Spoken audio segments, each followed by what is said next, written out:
A lot of this isn't going to make sense to you, and I'm sorry about that. I'm just gonna start at the beginning, with the house.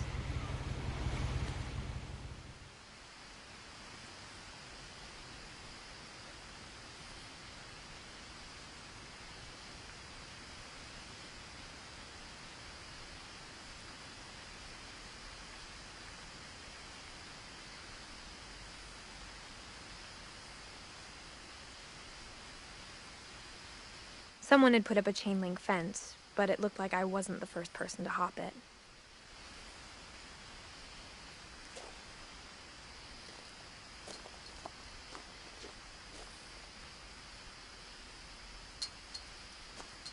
My brother Milton disappeared when I was 4. It was like the house just swallowed him up.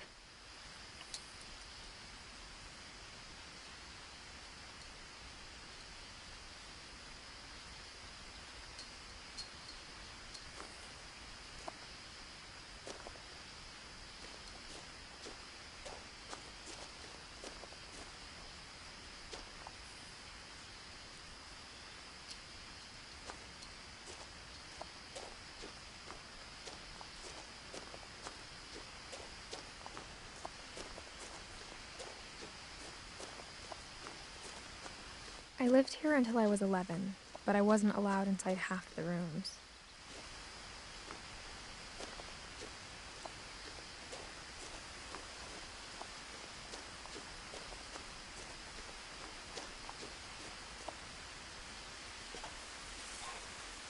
Inside the mailbox were bills from 7 years ago, marked urgent, open immediately.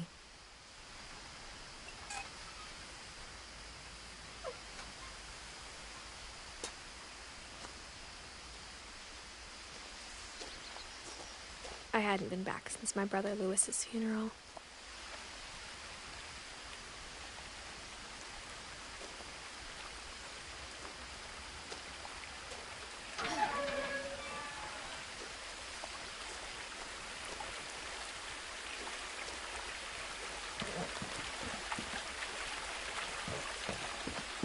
In her will, my mother left me a key, but didn't tell me what it unlocked.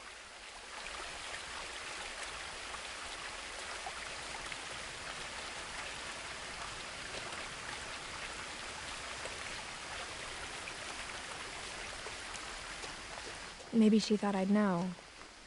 Or she thought that the mystery would be enough to bring me back.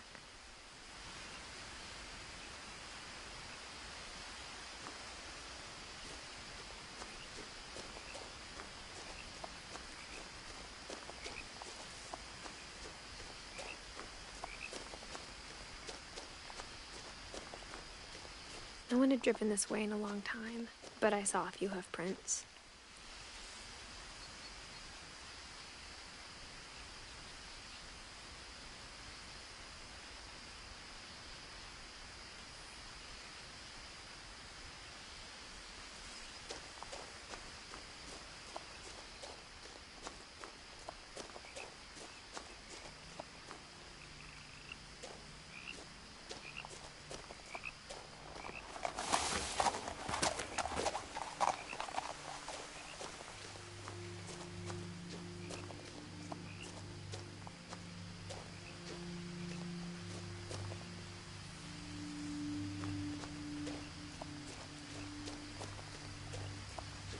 The truth is, even after I inherited the house, I never thought I'd come back to it.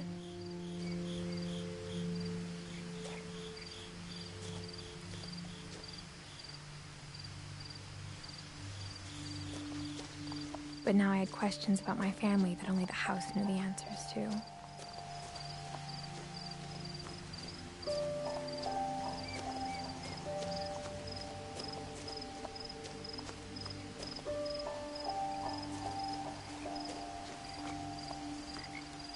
The house was exactly like I remembered it, the way I'd been dreaming about it.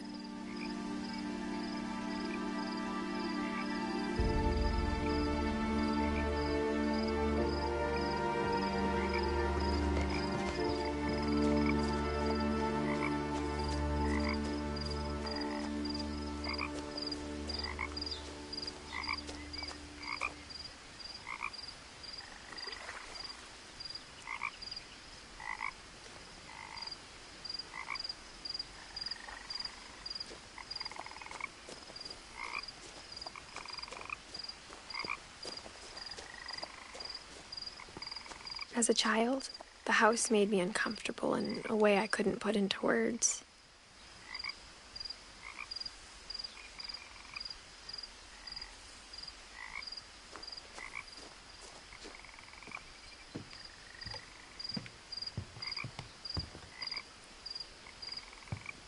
Now, as a 17-year-old, I knew exactly what those words were. I was afraid of the house.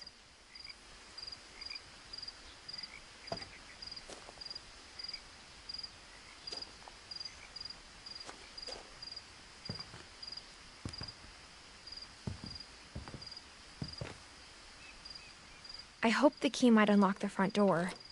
It didn't.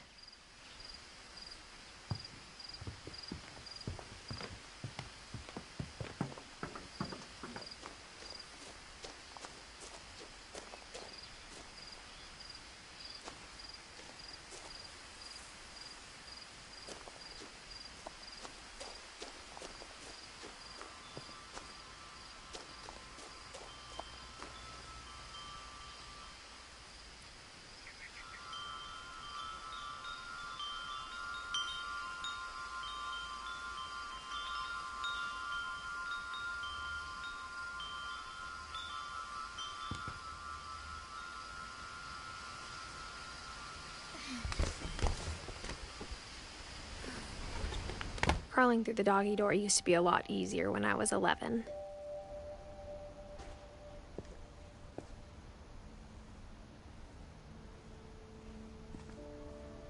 The power had been turned off the night we left.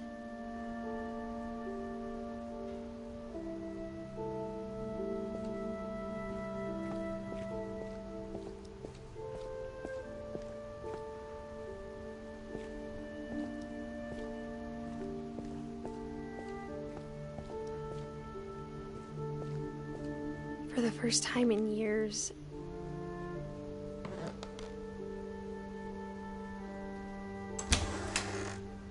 I felt like I was home.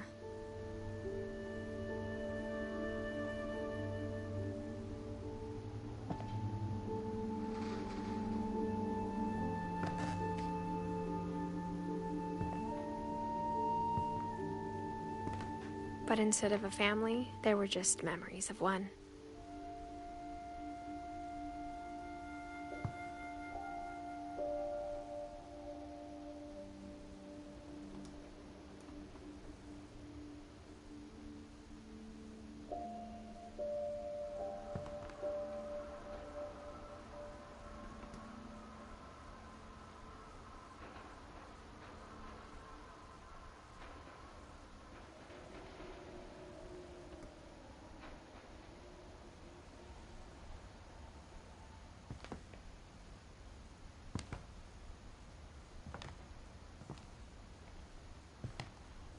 Like how only one restaurant would deliver to our house, so we had Chinese a lot.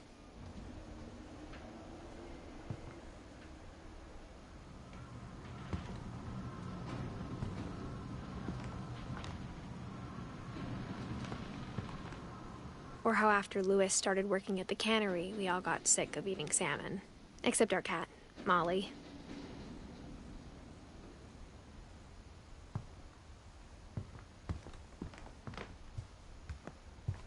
The table was still a wreck from the night we left.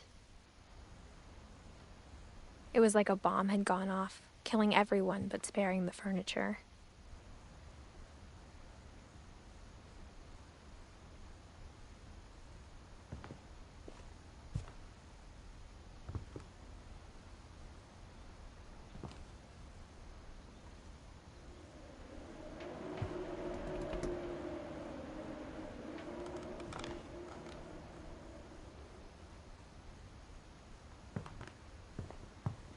My mom was the only one of us who could imagine Great-Grandma Edie living in a nursing home.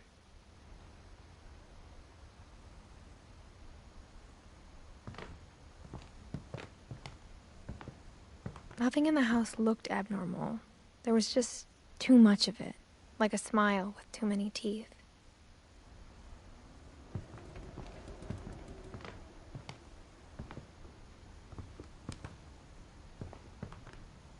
Even the fireplace had a story.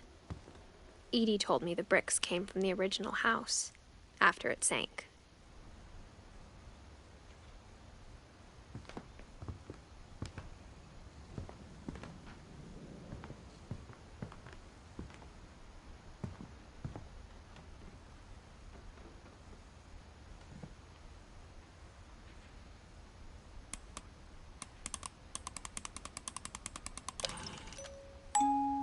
Great-Grandpa Sven built a music box for Barbara, along with the rest of the house.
My mom wasn't much of an optimist, but she never stopped believing that my brother Milton was alive.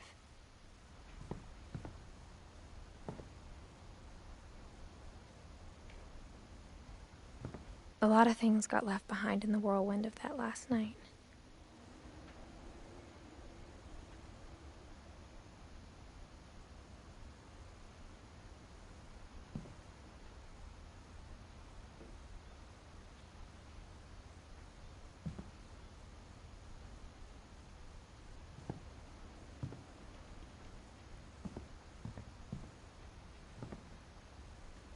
After Milton disappeared, Mom sealed up all the bedrooms.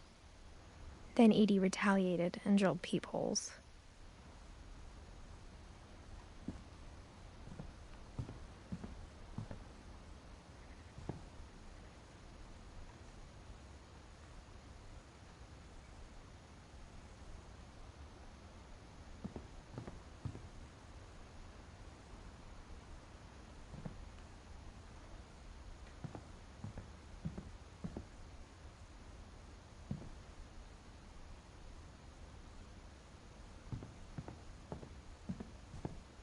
I spent a lot of time playing in Great Uncle Walter's room.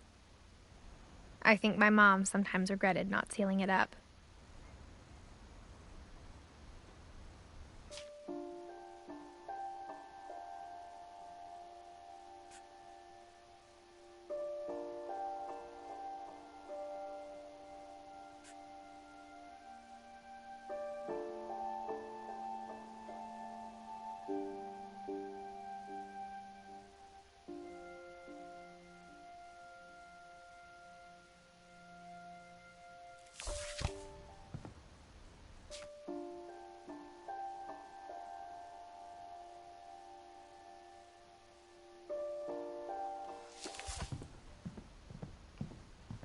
Lewis told me there were secret passages, but I never believed him.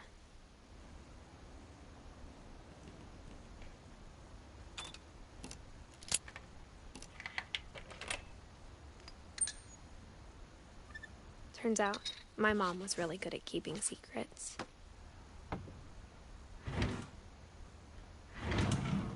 Now it was time to find out what my mom had been afraid of.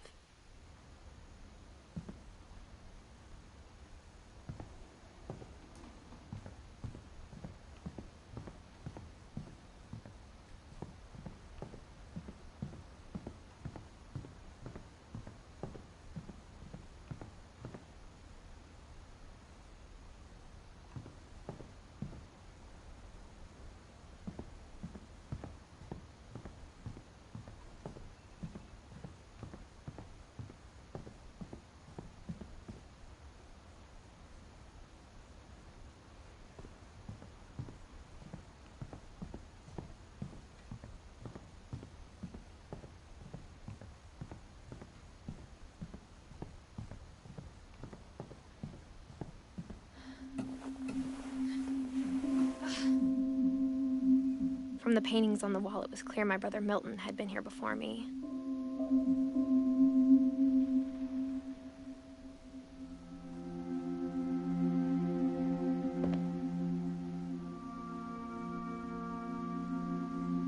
Reading this, maybe it sounds like I had a plan. But I had no idea what was behind that door.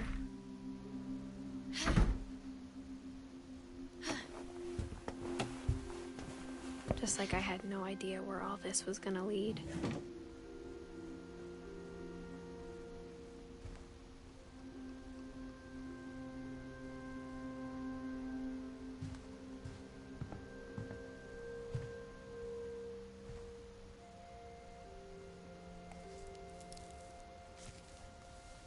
December 13th, 1947.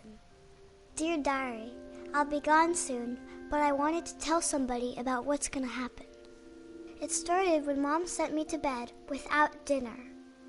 I woke up and I was starving, so I looked around for something to eat.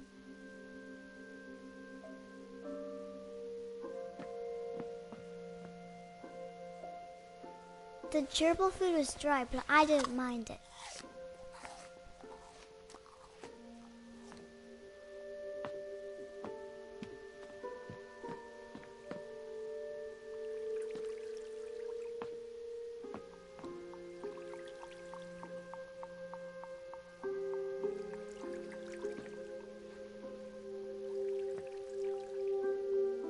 I thought about eating Christopher, but I held back.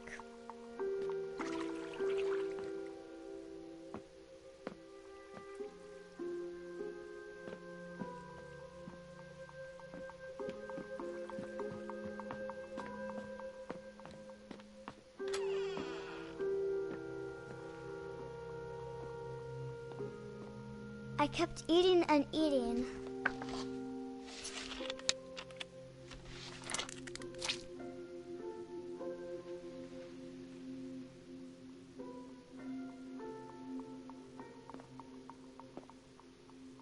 I ate a lot of things that night.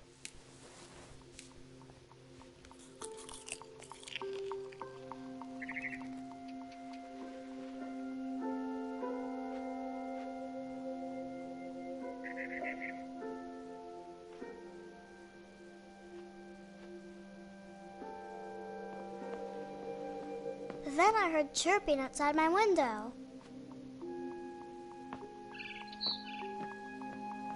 It was a barn swallow going back to her nest. I reached out for her.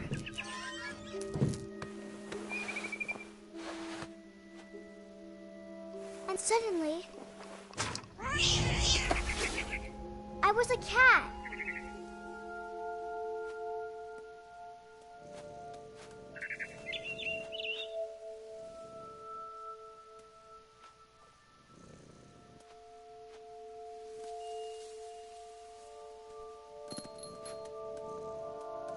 I tried to be quiet, but the bird was really scared.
I jumped and I almost got her.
I could tell she was getting really tired.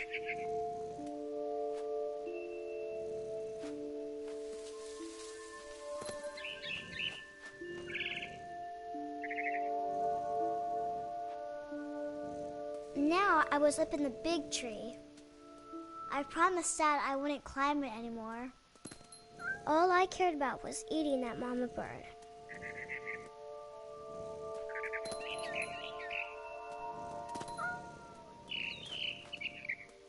I gobbled her up. And suddenly, I was an owl. First, all I heard was the wind. Then I heard little teeth nibbling in the grass.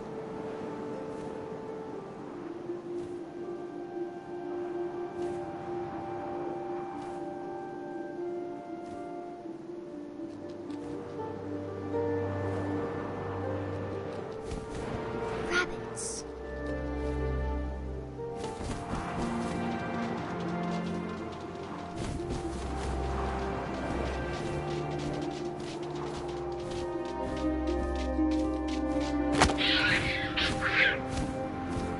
I imagined his face looking up and seeing mine through my talons. I swallowed him up, and I didn't chew one bit. Then I flew off to find something bigger.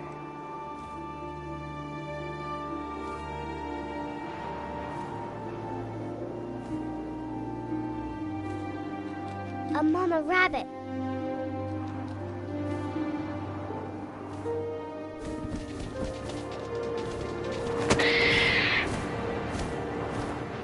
She was almost too big to carry.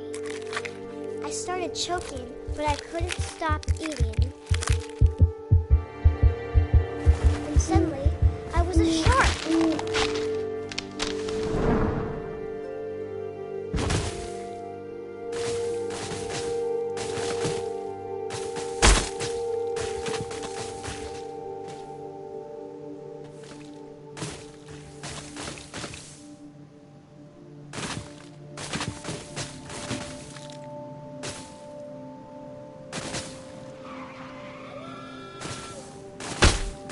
I rolled off the cliff and into the ocean. Now, I was hungrier than ever.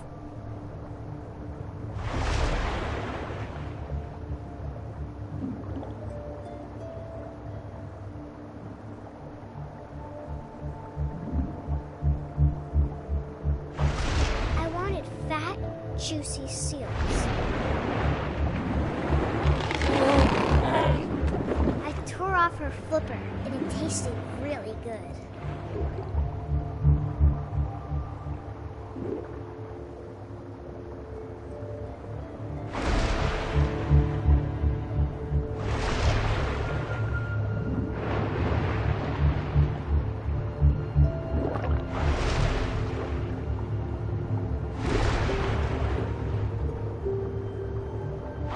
Grabbed on tight, but I was so hungry, I jumped out of the water. When I opened my eyes, everything had changed.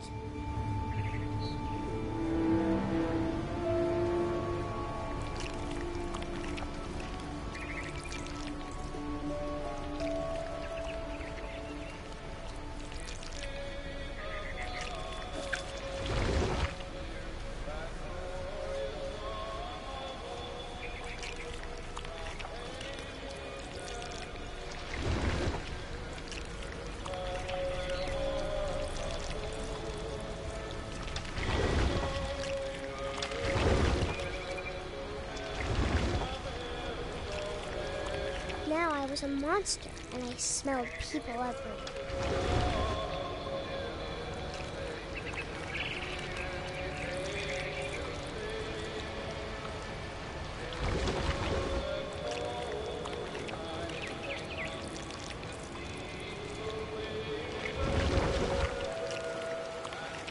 I was big, but I moved real quiet.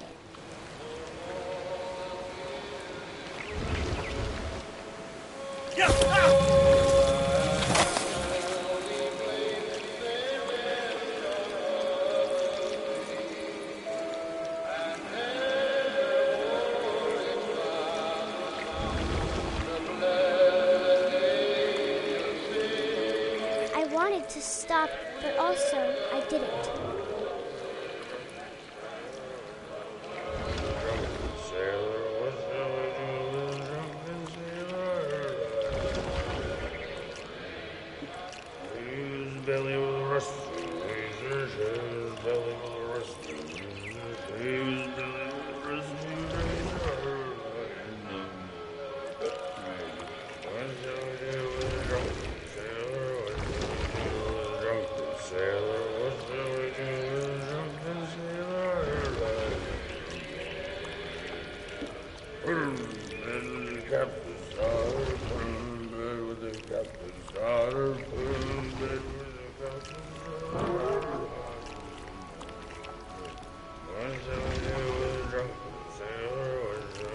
After the last passenger, I was still hungry. And to cross the water, I smelled something new. Something I had to have, so I swam towards it.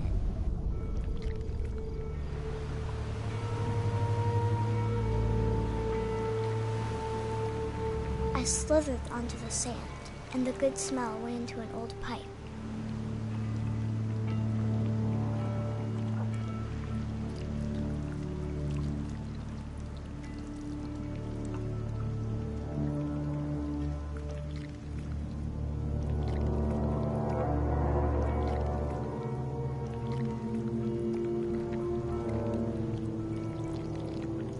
I got closer and closer.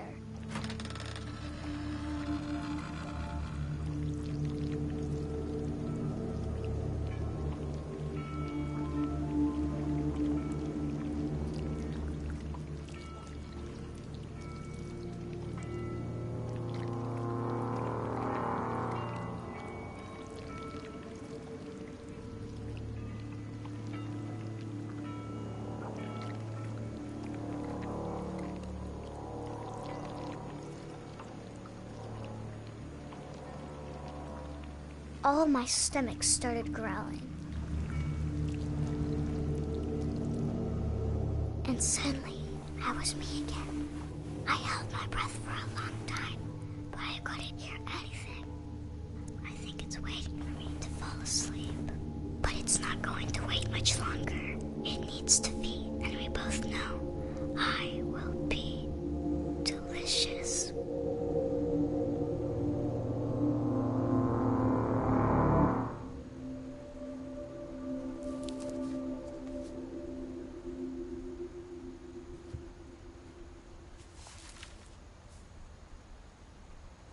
I'm not sure if I believed all of that, but I'm sure Edie would have.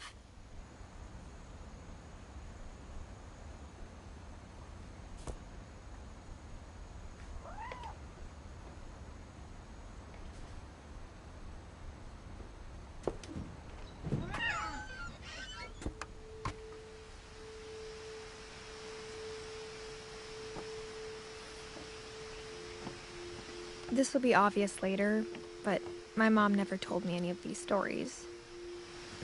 Edie would have, but Mom didn't like bringing up the past. Though, when we adopted a stray kitten, she was the one who named it Molly.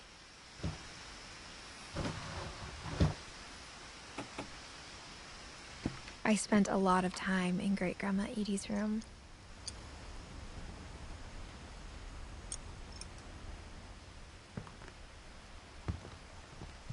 We got along, and it was a good place to hide from my mom.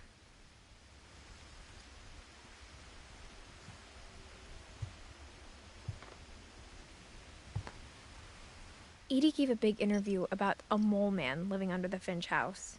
My mom was furious. I hadn't thought of myself as Edith Jr. for a long, long time.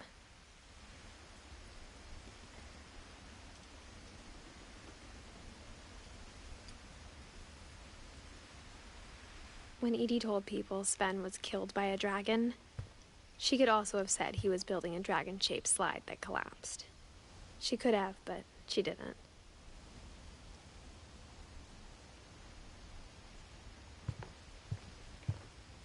Her room was like a museum.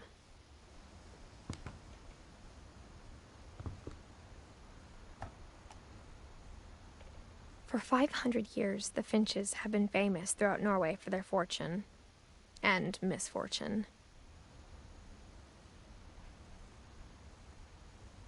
Odin Finch buries the latest victims of the family curse, his wife Ingeborg and their newborn son, Johan.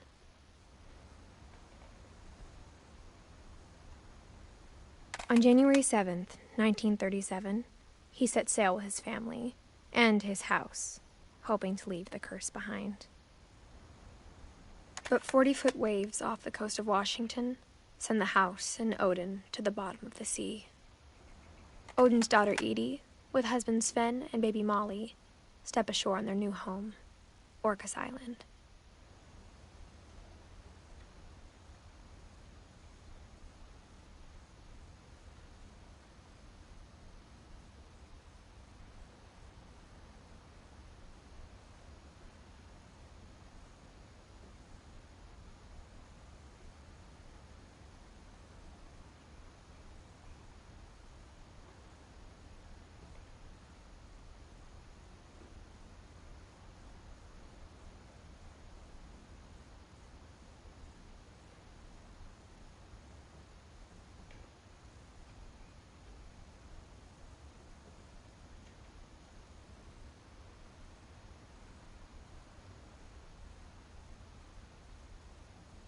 Odin Finch is the first to be buried in the new family cemetery. His daughter Edie is already dreaming of a new Finch house.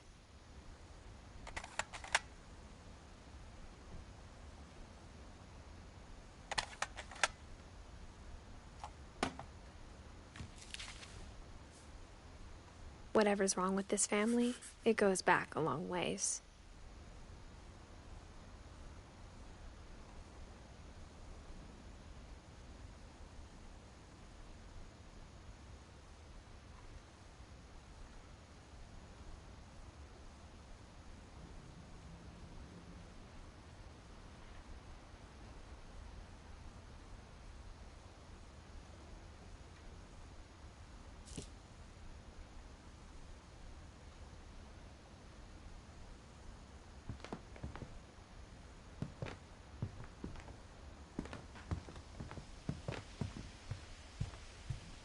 Even in her 90s, sometimes Edie seemed a lot younger than my mother.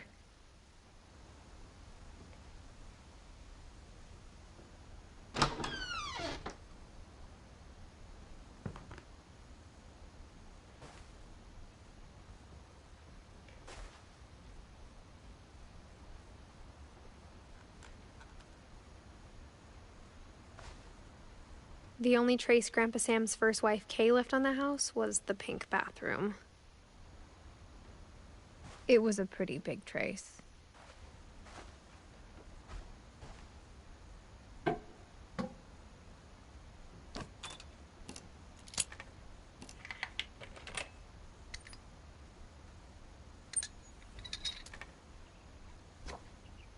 There's a secret in this bathroom. It's in the last place you would look. It isn't in the cupboard. It's hidden in this book.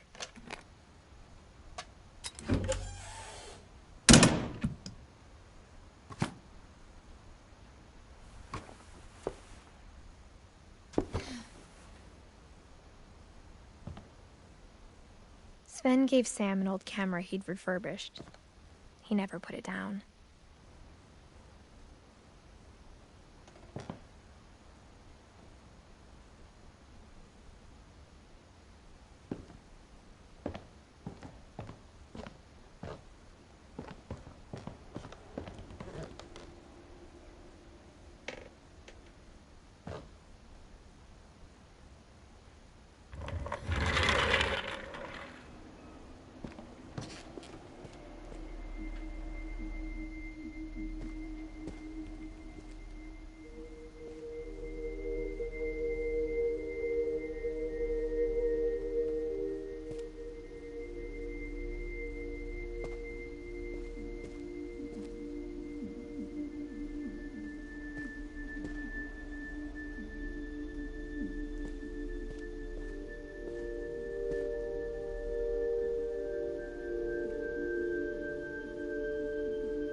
I knew Grandpa Sam had a twin, and that he never talked about him.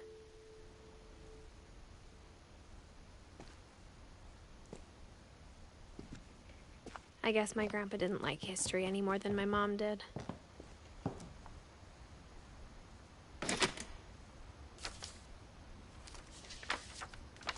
How I Want to Remember My Brother by Sam Finch. The thing I remember is that when he made up his mind, that was it.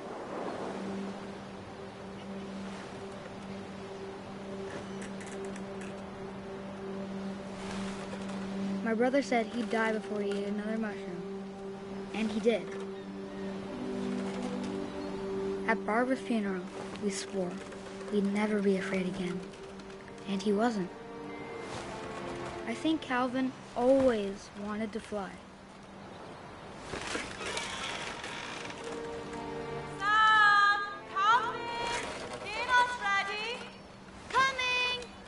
But that day, he finally made up his mind to do it.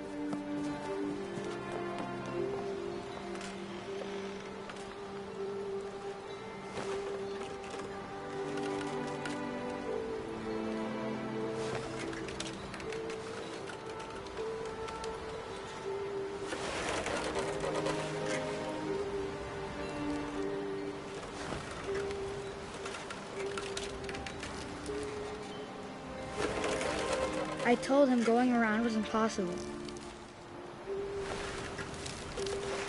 Maybe if I hadn't said that.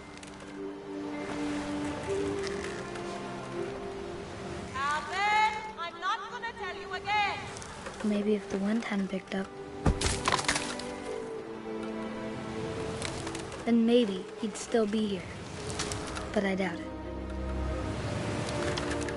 I think he'd already made up his mind.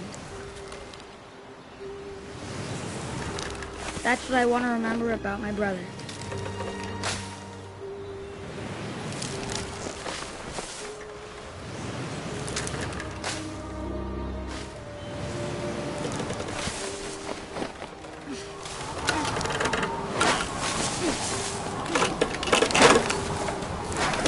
The day he made up his mind to fly.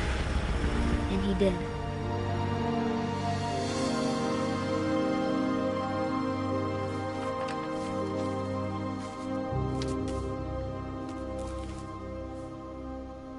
Calvin's story felt strangely familiar. When I was younger, I remember trying to do the exact same thing.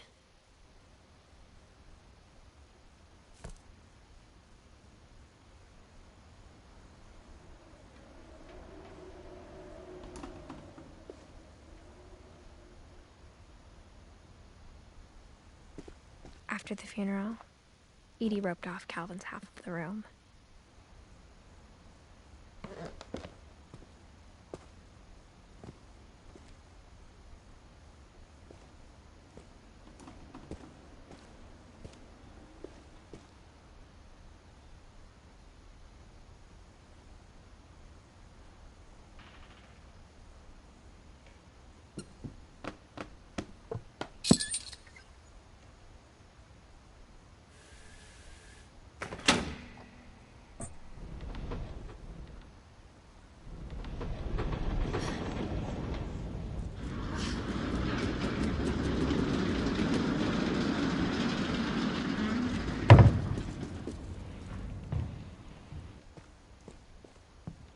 The passages were a pretty tight fit.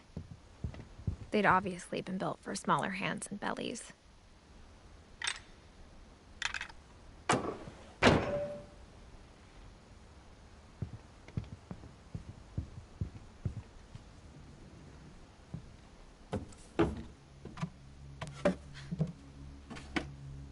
Growing up, I always thought of Barbara as a child star.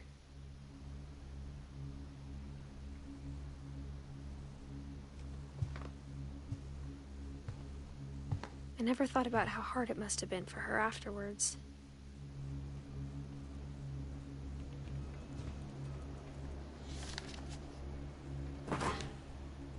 Of all the stories people wrote about Barbara's death, I'm surprised Edie saved this one.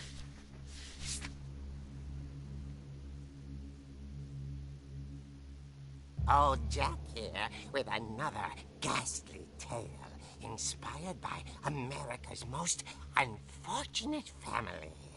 I'm calling it The Surprise Ending of Barbara Finch. As a child star, Barbara was famous for her scream. Now at 16, she was all washed up. A has-been. But in a lucky break, she'd been asked to perform her signature scream at a local convention for monster movie fans. It was just the boost her career needed. Unfortunately, her scream hadn't aged well. Getting better. I think you just need the right motivation. Her biggest fan and current boyfriend, Rick, was about to demonstrate when... Now that was a great scream. It was Barbara's father, Sven. He'd slipped into a table saw and had to be rushed to the emergency room. So Barbara got stuck babysitting her youngest brother, Walter. Her convention comeback was canceled.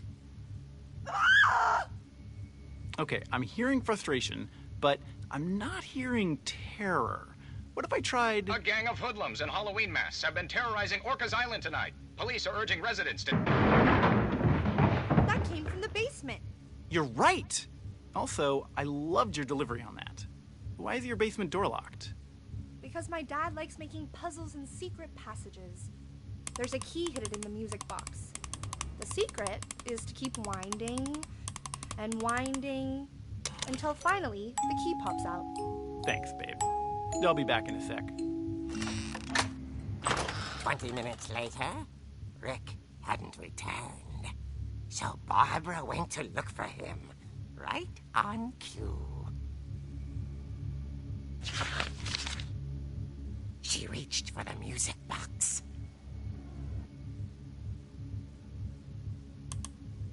And as she wound the key, she listened for Rick, but the house was silent.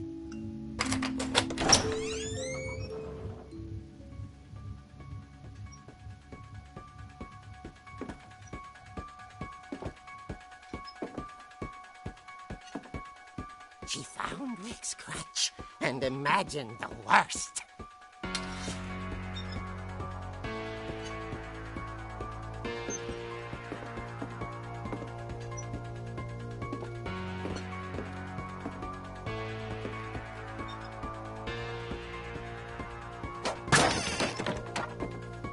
The gang's leader is the infamous Hookman killer, Dr. Carl Hamill, who impaled and then ate his family 10 years ago tonight.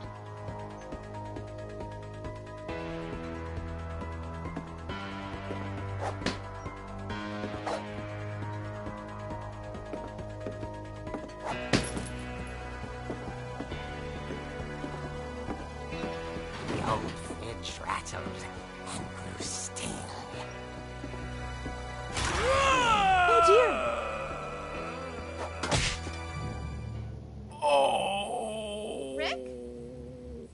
Barb, relax. I was just trying to scare you to help you find your scream. Well, I'm not scared, Rick. I'm furious. Then act furious. All I'm getting from you now is that you're hurt and confused and you're...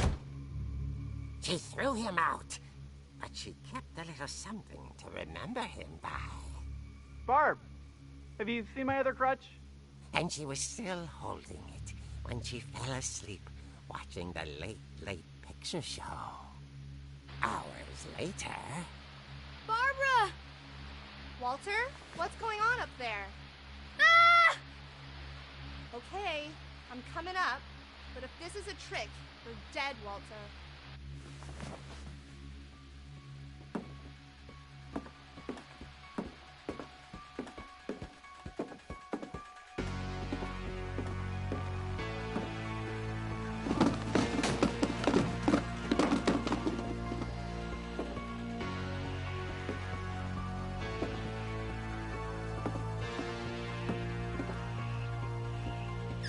Walter, are you there?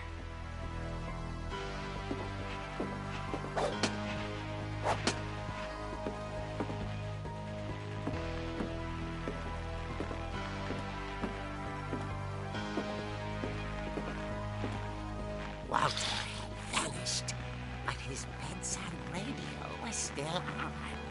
Orcas Island police describe the man as 6 feet tall, with a steel hook for a hand.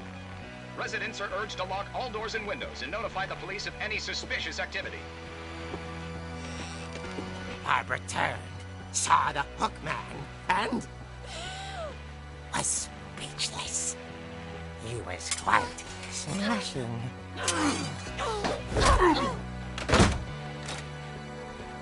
And here he was. He couldn't get enough of Barbara. Okay, Barbara, there's gotta be another way out of here.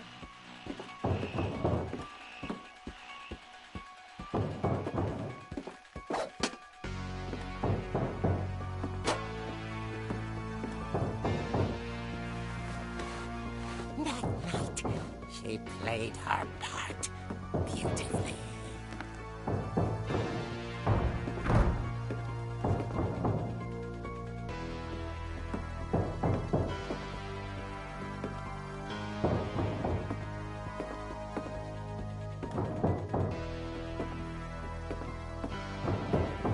Molly hadn't been opened in years. The hinges grown.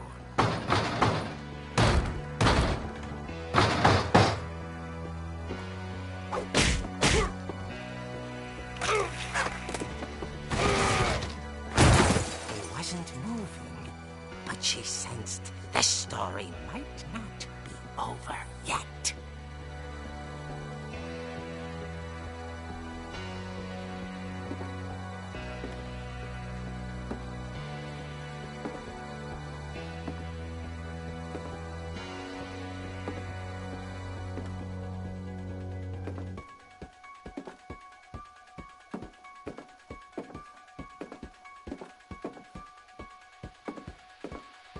The hookman had vanished. She listened for his breathing, but all she heard was...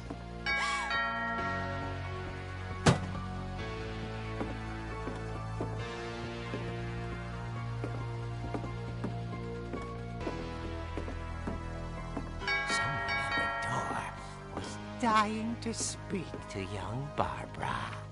At the door, she heard whispering. It was coming from inside the house.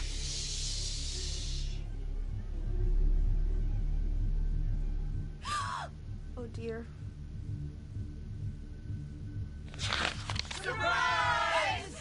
Bravo, Barbara! You were wonderful! The monsters had come to surprise her. For Barbara, it was a dream come true. Then she saw what kind of monsters they were, and she realized what was about to happen. She was going to be famous. And with her final breath, Barbara Finch gave the performance of her life.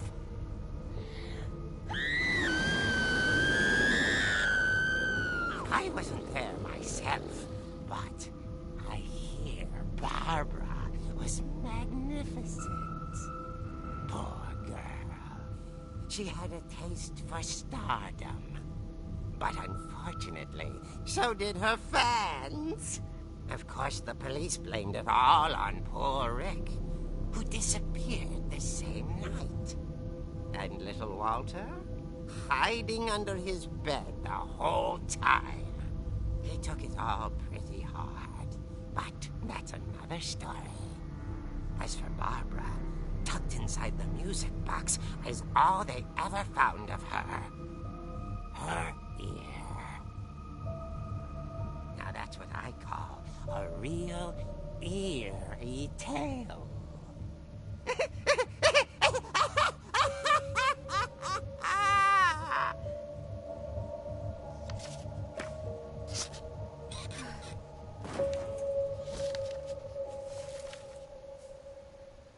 Edie told me all Barbara wanted was to be remembered, as absurd as that comic was. Maybe what Edie saw was a happy ending.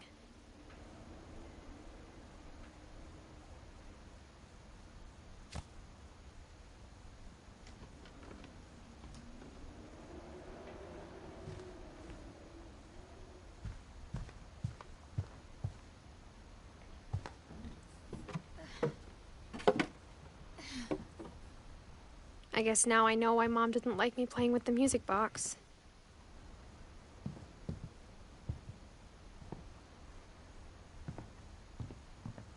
Whenever people ask me about my family, the first thing they always want to know about is Barbara.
Mom said the basement was off limits, unless I wanted another tetanus shot.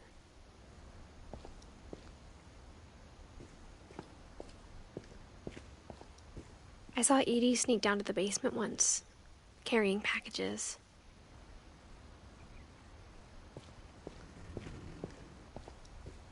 I thought maybe she was hiding presents.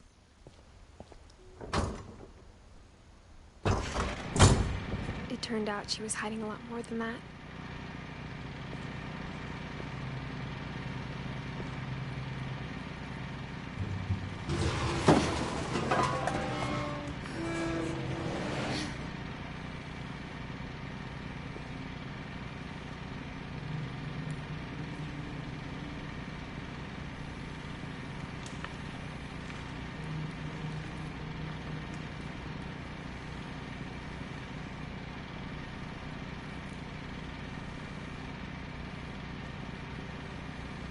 I remember asking Mom once about where Walter had gone. She said after Barbara died, he got as far away as he could. If there's a pattern in all these stories,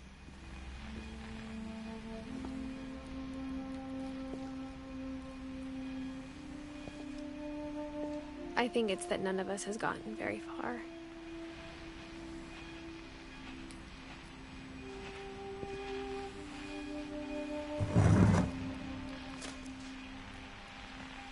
Goodbye, everyone. I can't believe I've been down here for 30 years. On that first day, after the shaking started, I didn't think I'd survive a week.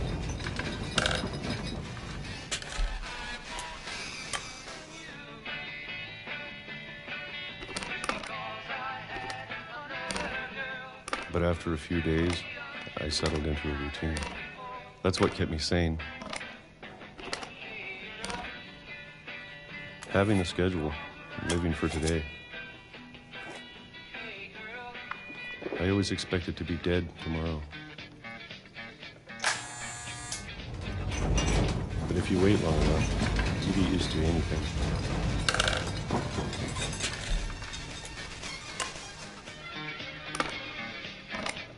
Even a monster on the other side of the door starts to feel normal. Almost friendly.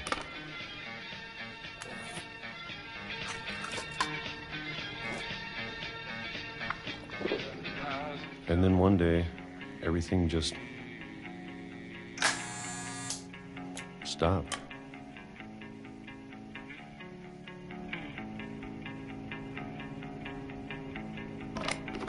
Whatever that thing was, it was gone. Maybe it got tired of waiting. Or maybe I just got tired of being afraid.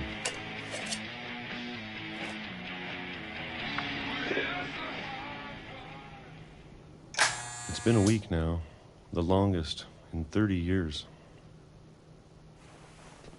I'm done waiting.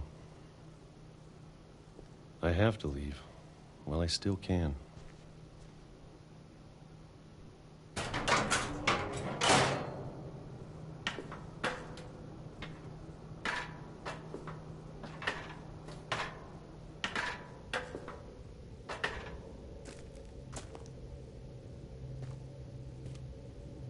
I know it's out there, somewhere.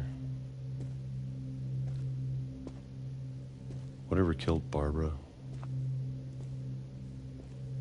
and Molly and Calvin.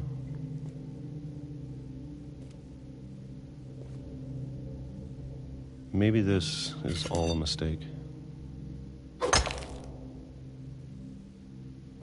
But I need to stop living the same day, even if it kills me.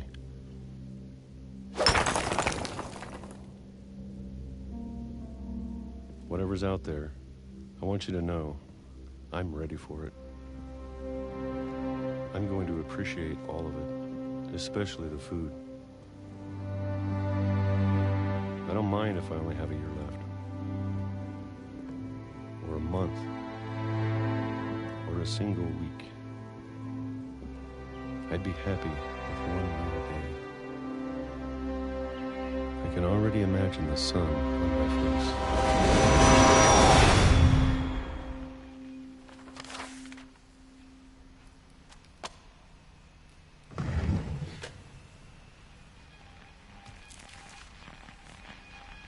Walter died when I was 6.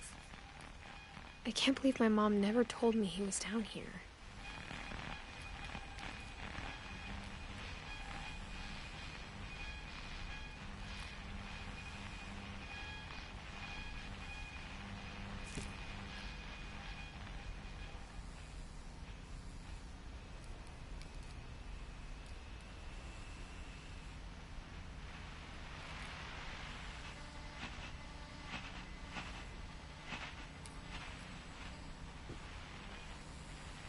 I'm sure my mom was trying to protect me.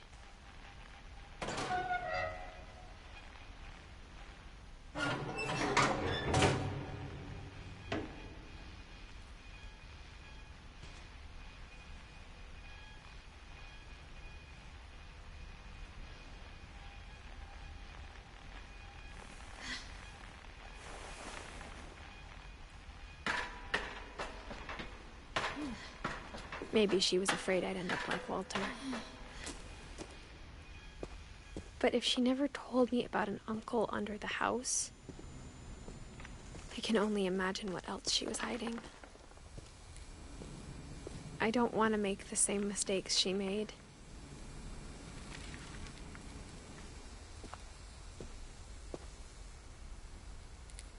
Trying to bury something that's still alive.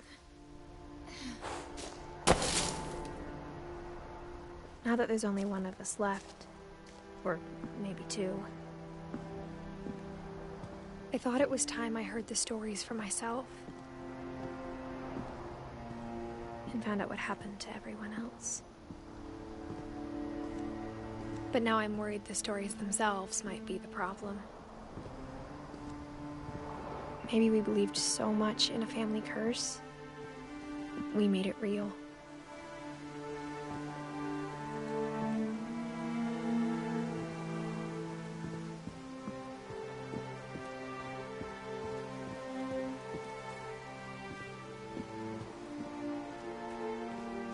I don't know if I should even be writing this.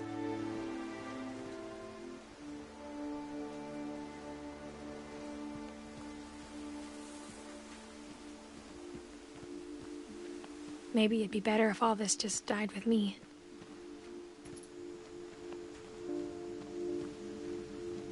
But I thought you should know about your family.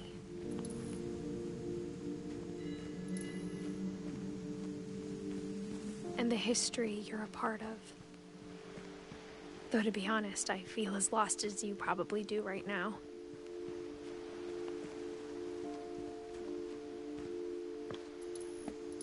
I think the people in these stories believed them, for what that's worth.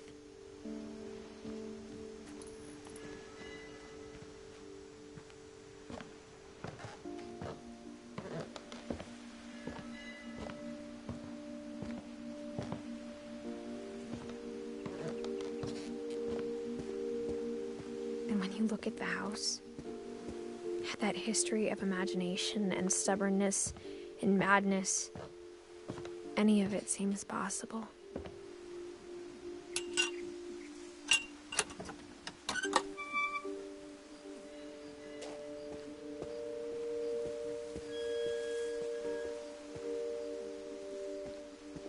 I think we've been surrounded by death for so long, we've just gotten used to it. What kind of family finishes building a cemetery before starting the house?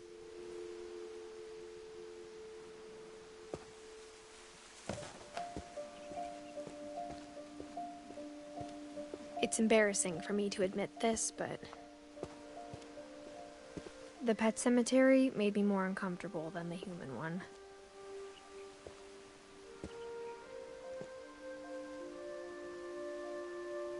Three of the gerbils were mine, and 2 had been my fault.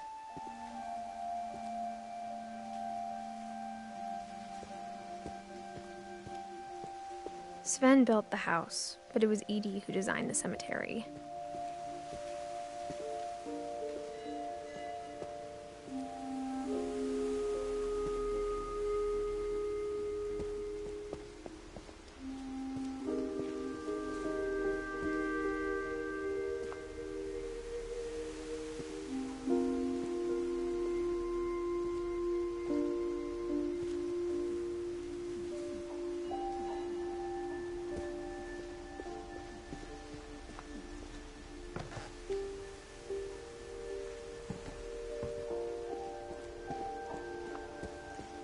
I'm sure Odin's monument had been Edie's idea. My mom was always trying to move on, but for Edie, the past never went away.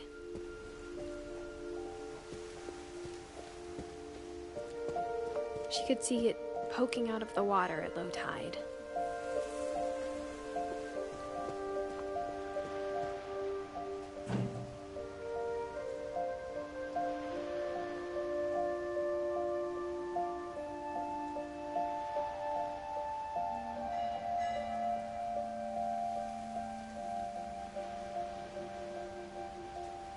Edie said she dreamed about the old house every night.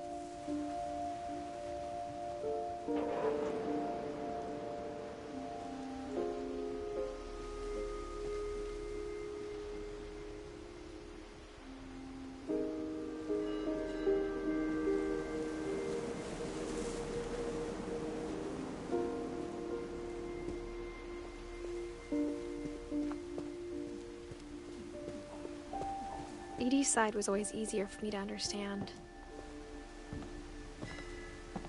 But the older I get, the more I can see where my mom was coming from.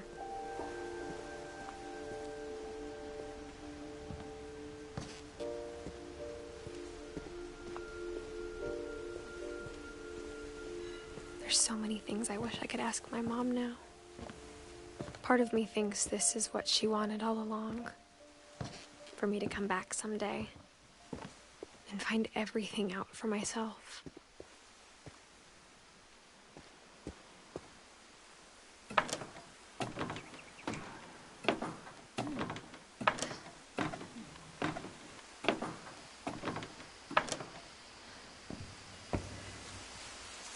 But looking back on it now, if she told me there was going to be so much climbing, I never would have come when I was 22 weeks pregnant.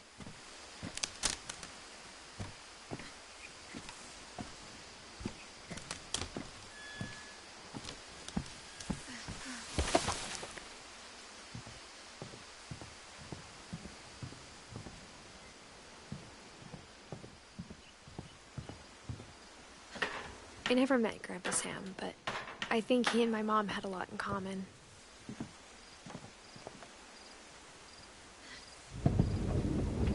They were both pretty intense.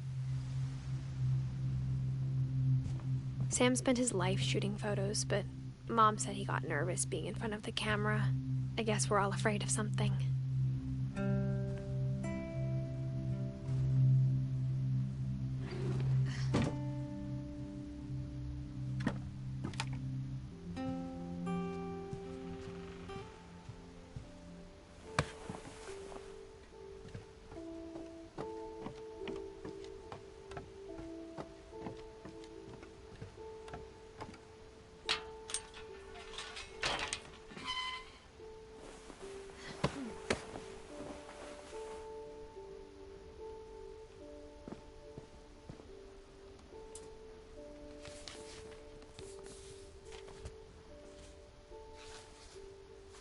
Dear Kay, do you remember the way Gregory used to laugh when he thought he was alone?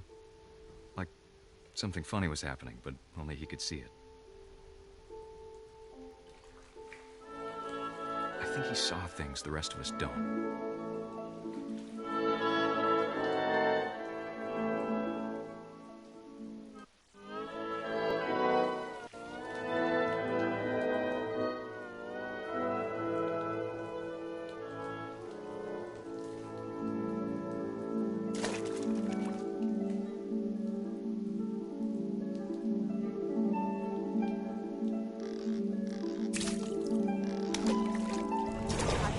Gregory, it's time to... Hold on, sweetie. Hello? Sam, I told you I don't want to talk right now. I wonder what he saw. What his world was like.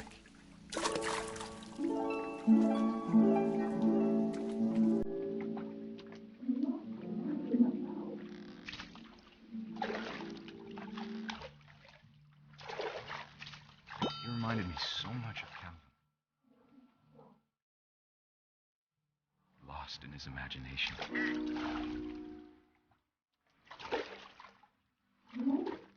Whatever it was he saw, it sure made him happy.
silly it sounds.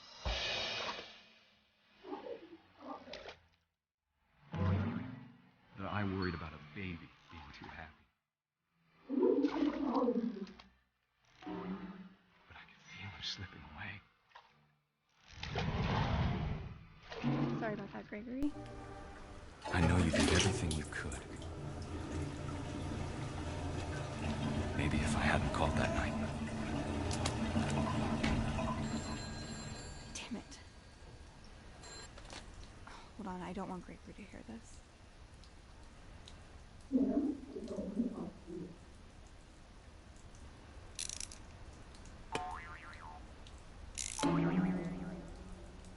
I wish he could have told us about the world he saw.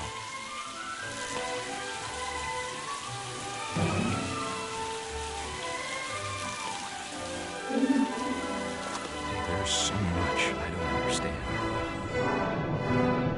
about Gregory. About everything.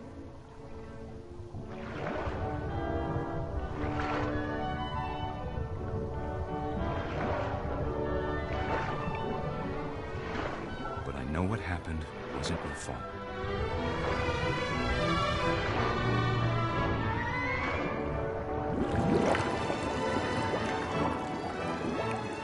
I'm sure he's happy. And he'd want you to be happy too. Good luck, Kay.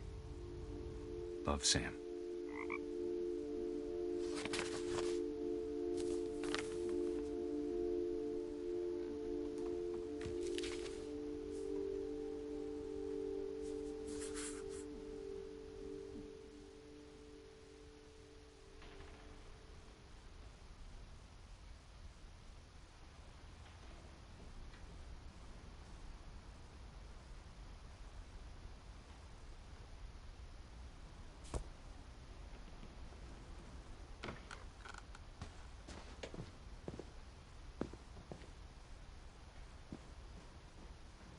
I can't imagine my mom ever writing poetry, and yet... A poem for Gus, who always said the wedding was a bad idea.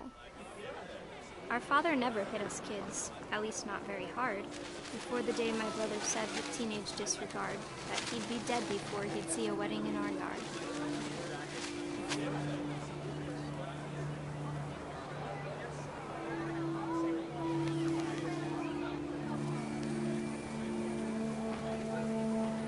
My father made him come, of course, but Gus stood far apart, just flew his kite and bottled up the storm inside his heart.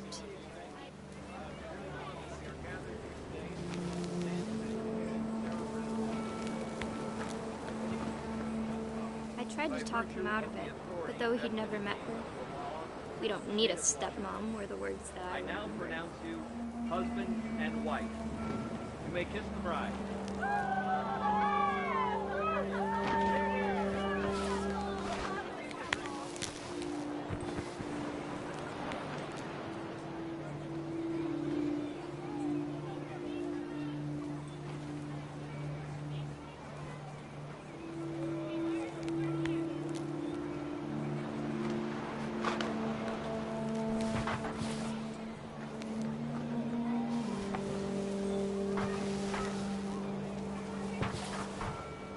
When the time for photos came, Dad ordered him to come here.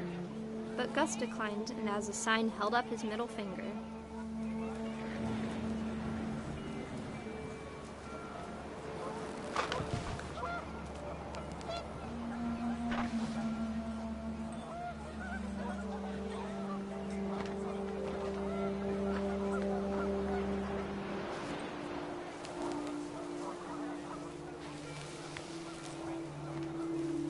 The wind picked up, and panicked geese appeared and quickly went.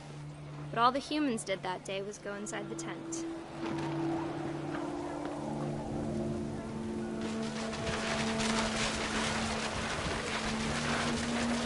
The rain came down in buckets then, but no one seemed afraid that nature might destroy the tent our dad had crudely made.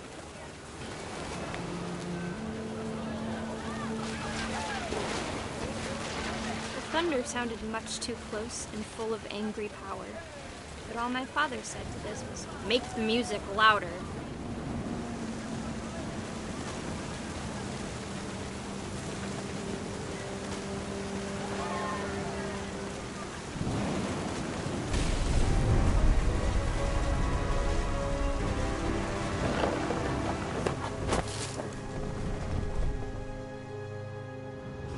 I wish that I could truly say I thought about you on that day. Out there on the beach alone, just you, the wind, the sea, and foam. But I didn't, until we found you.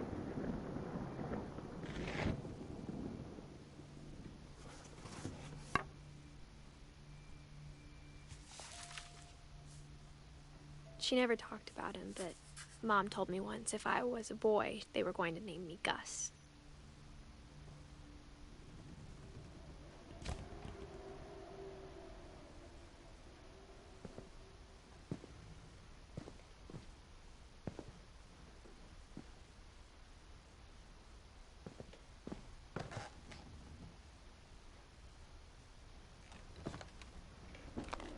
My mom moved up to the loft after her brothers died. At the time, it was as far away as she could get.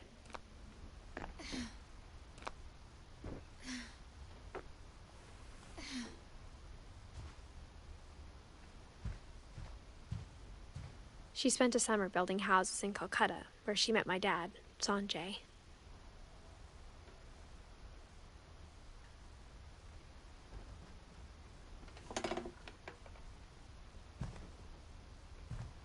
Religion was another thing my mom never talked about, but I think it helped her a lot after her dad died.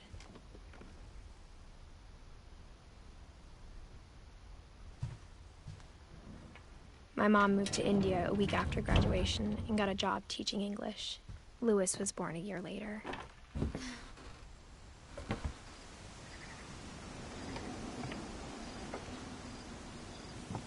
When my dad died, I don't think Mom knew where else to go. I'm sure Edie was happy to have her back.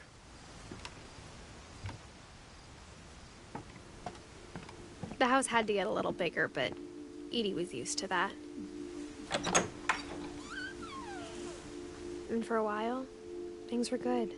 Almost normal.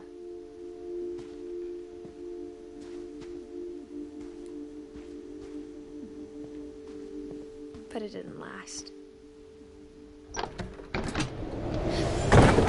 The beginning of the end was Milton's 10th birthday, when Edie gave him a castle.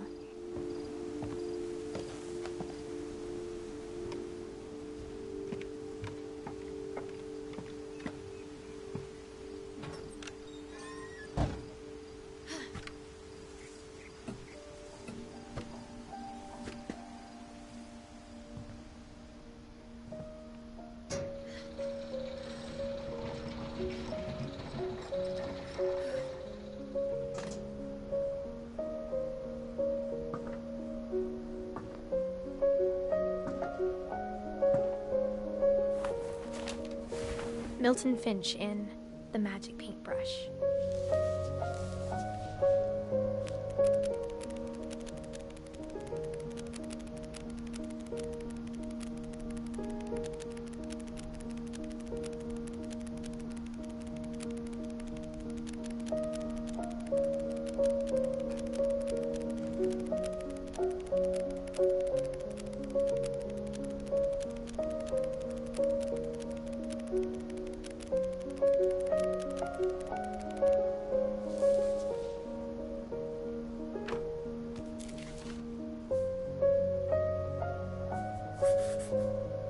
I was 4 when Milton disappeared.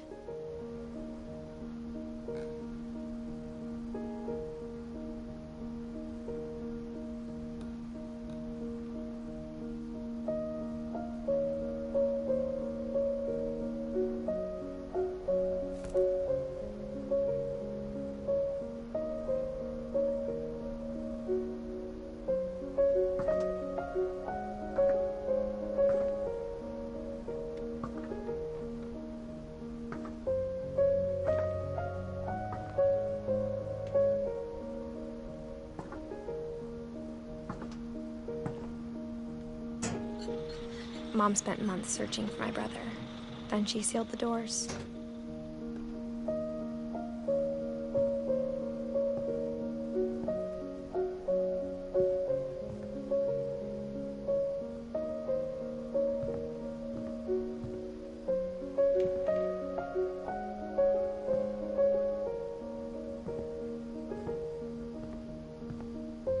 Whatever Milton had found in the house, Mom didn't want it getting out.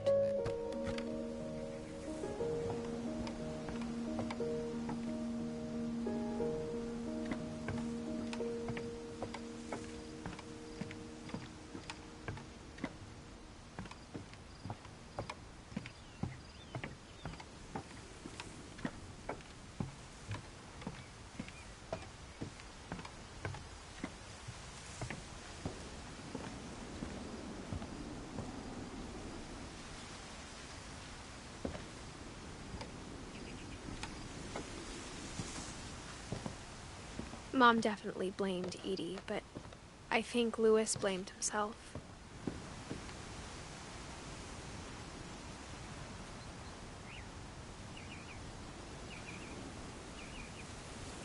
After he graduated, he just spent more and more time in his room, until Mom got him a job at the cannery.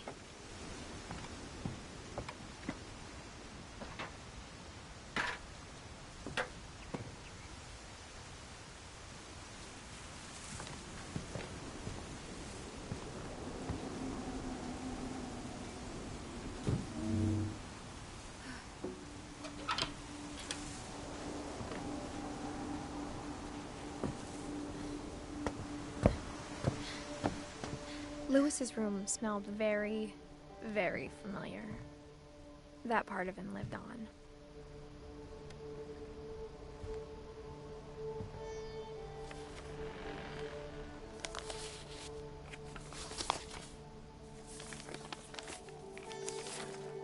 Dear Mrs. Finch, as Louis's psychiatrist, I can understand your desire for an explanation. As I see it, the trouble began in January, shortly after we convinced your son to seek treatment for substance abuse.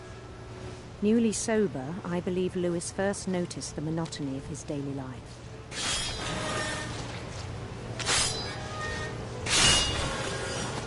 He kept working at the cannery, but he withdrew part of himself. In our sessions, I saw the same behavior. His mind began to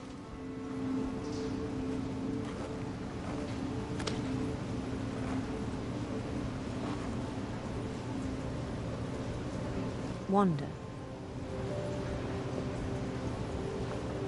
I asked him to describe it. He said he started small, imagining a labyrinth. He'd feel his way about. Then something moved. Bats and toads.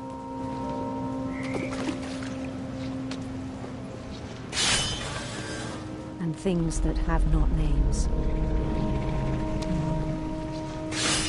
He knew it was all in his head.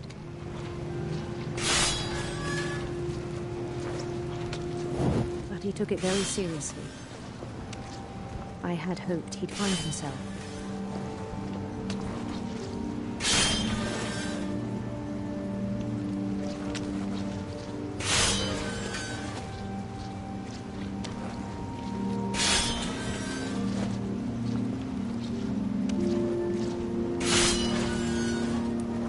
But he found something more. I worried about him then. Daydreaming at the cannery. I spoke with his boss. But he said Louis had become a model employee.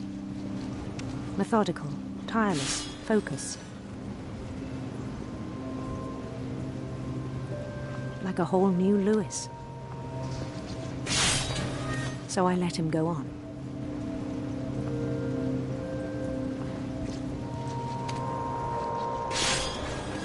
I even encouraged him.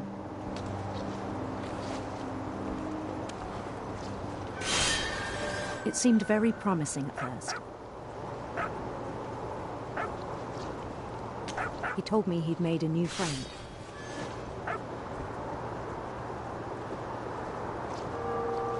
On the edge of a city he named Louis Topia.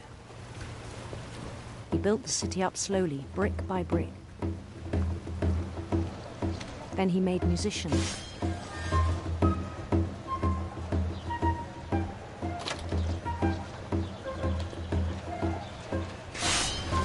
And songs for them to play. He talked about starting a band.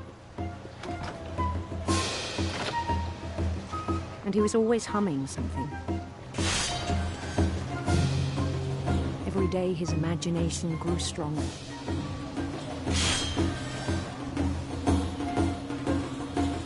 He no longer spoke at the cannery. But his chopping was as reliable as ever. Then one day it struck him that all the cheering crowds, even the stones under his feet, were all in his imagination, so he could do whatever he wished.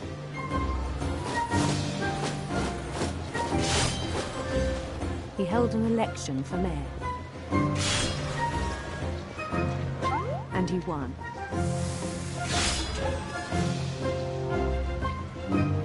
They begged him to stay, but his mind was already wandering.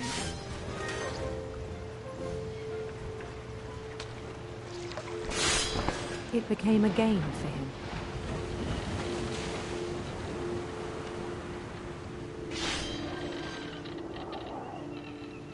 He'd conquer a city, then immediately push on. New Louisville.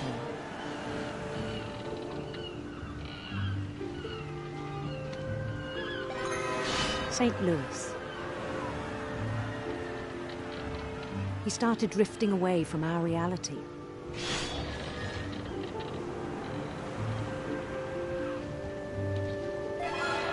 Minneapolis. Until one day he forgot to go home from the cannery. Even as his mother pleaded with him, part of Louis kept sailing on.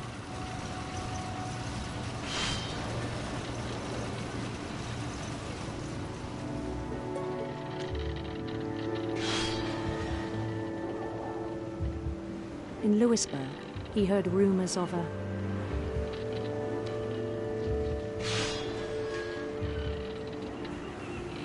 beautiful prince.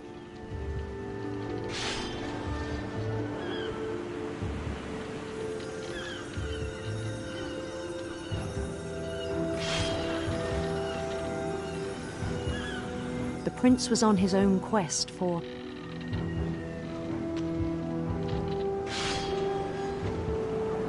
sinister serpents.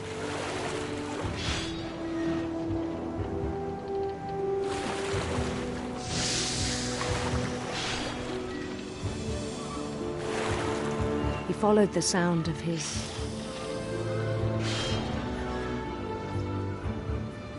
silver harp.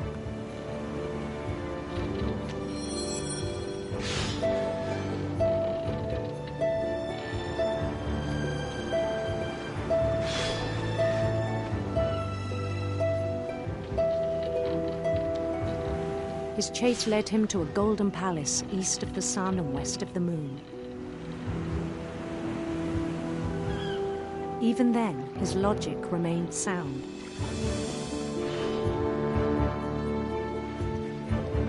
He knew the world was all in his imagination.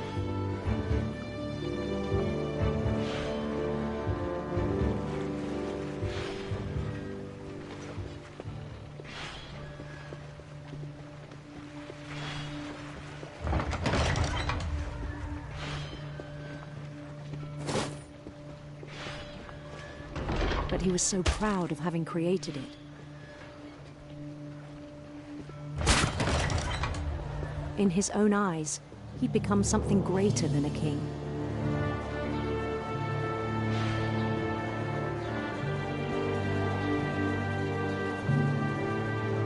For someone who'd never known success in the real world, I think it was overwhelming. then it struck him that the real Lewis was not the one chopping salmon, but the one climbing the steps of a golden palace.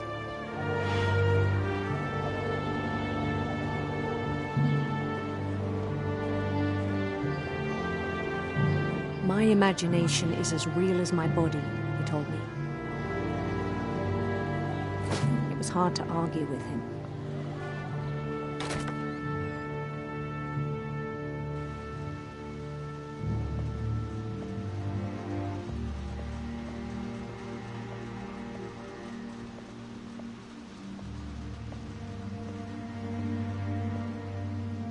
He began to forget the world we know.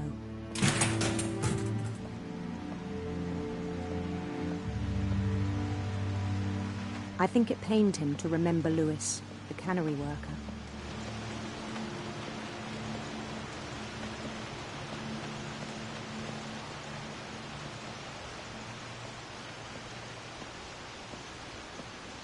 He began to despise the man with a royal contempt.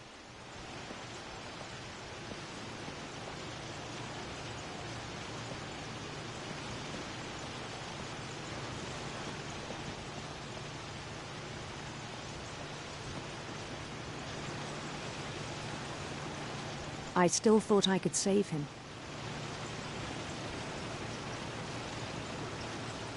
Even after he said he was being crowned king over all the lands of wonder. The palace would be packed with his companions.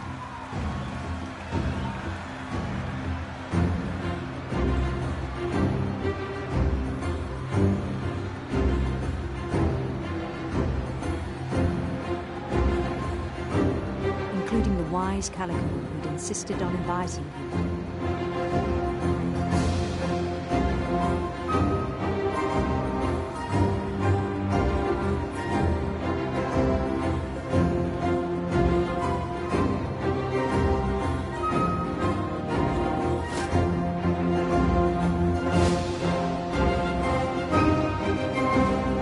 His prince waiting, holding his crown.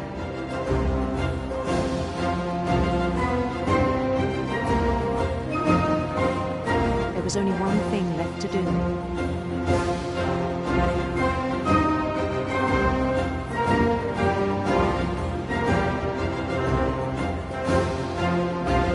Bend down his head.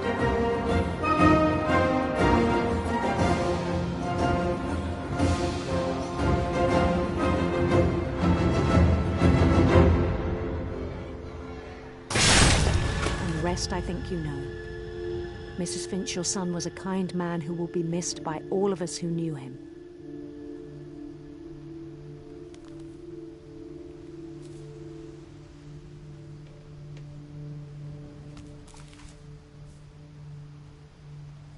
My brother was really cool. I wish you could have met him.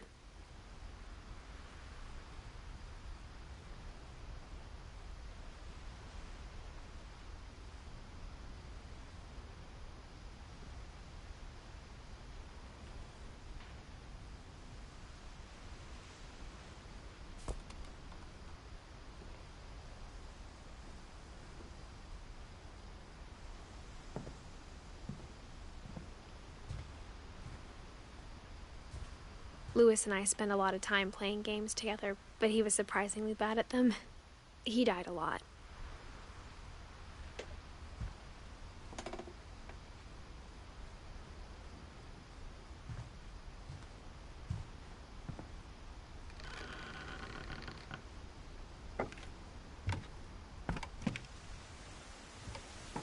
On the way back from Lewis's funeral, my mom told me to start packing.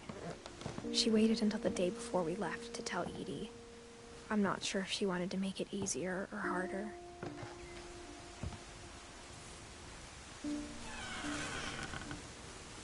I wish we'd stayed.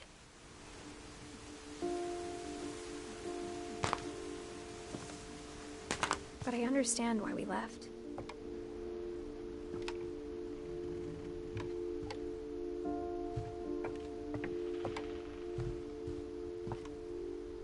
My mom ended up leaving everything behind.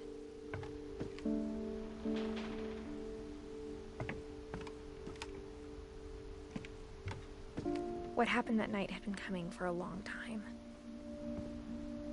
Maybe it should have come sooner.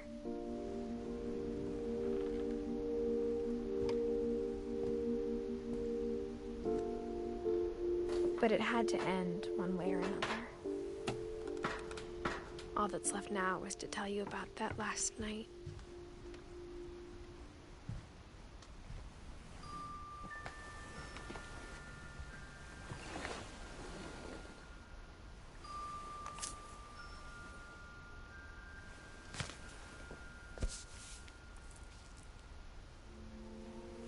That whole last day, Edie just watched us pack and didn't say a word. Until supper, when she raised her glass and said, "To our final night together, and all our final nights apart." Grandma, you know what I said about alcohol. Some of your medications are very Edith, specific. I left a present for you in the hallway. Why don't you go open it? The grown-ups have to argue now. I'm sorry, you're right. We're all leaving tomorrow. Let's just enjoy our last... I'm not leaving. Edith, you're excused.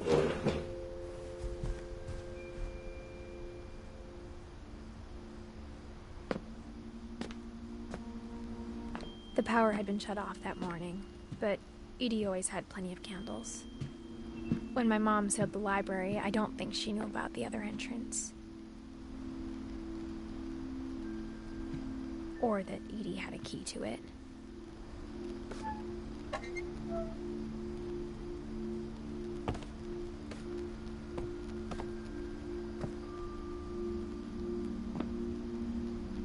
That thing you're afraid of isn't going to end when you leave the house.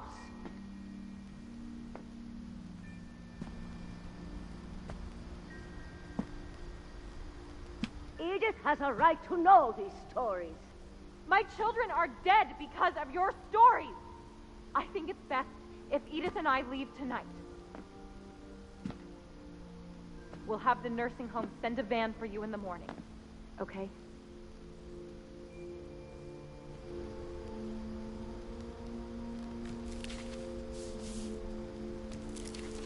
Dear Edith, there's so many stories I wish I could tell you, but there's only time for one. This is about what happened on the night you were born.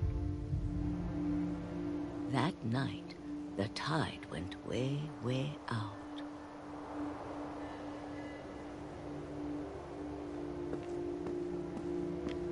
It was the first and last time I ever saw the old house aground. There'd been an earthquake out in the middle of the ocean. They called it the lowest tide in 1,000 years. God, it smelled awful. You know, I've seen that house every day of my life.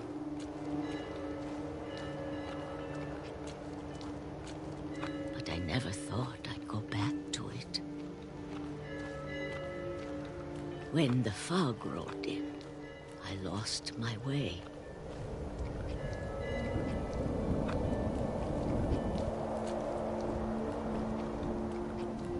I got turned around.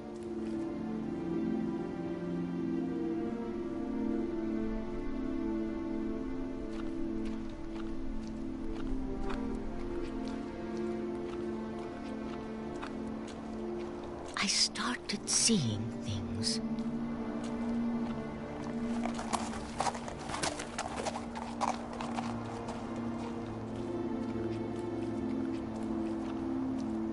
Things I'd forgotten had ever existed.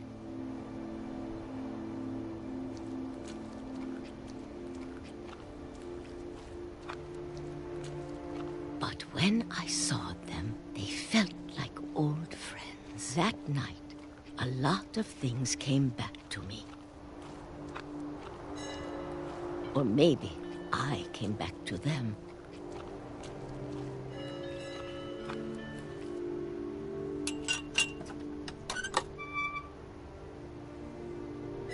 Things I can't explain, but that I need you to try and... Edith, what are you doing in here? It's mine. Edith! Mom, you're gonna rip it! Let go! I kicked and screamed, but Mom dragged me to the car.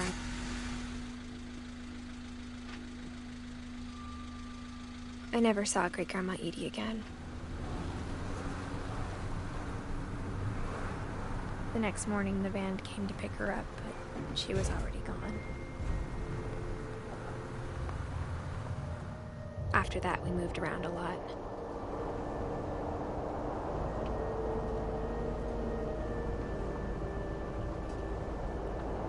We both tried to make the best of it.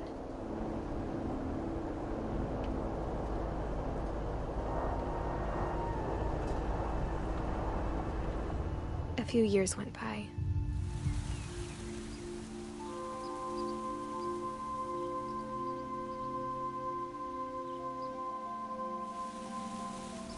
My mom didn't like to talk about it,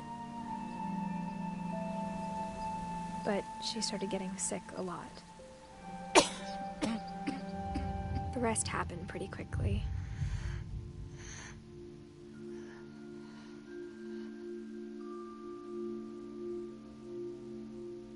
She got better for a while, and then she didn't.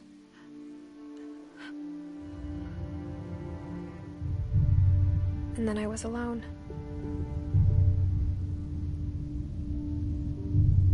The last Finch left alive.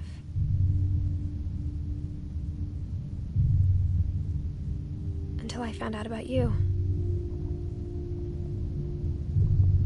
I'm still not sure what to tell you about all this. If we lived forever, maybe we'd have time to understand things. But as it is, I think the best we can do is try to open our eyes. And appreciate how strange and brief all of this is.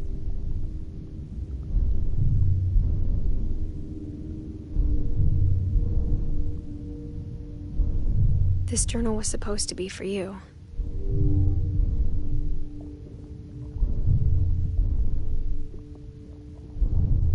But now I hope you'll never see it. I just want to meet you and tell you all these stories myself. But I guess if you're reading this now, things didn't work out that way.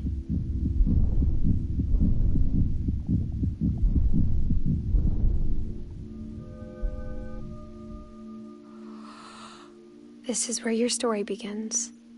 I'm sorry I won't be there to see it. It's a lot to ask, but I don't want you to be sad that I'm gone. I want you to be amazed that any of us ever had a chance to be here at all. Good luck.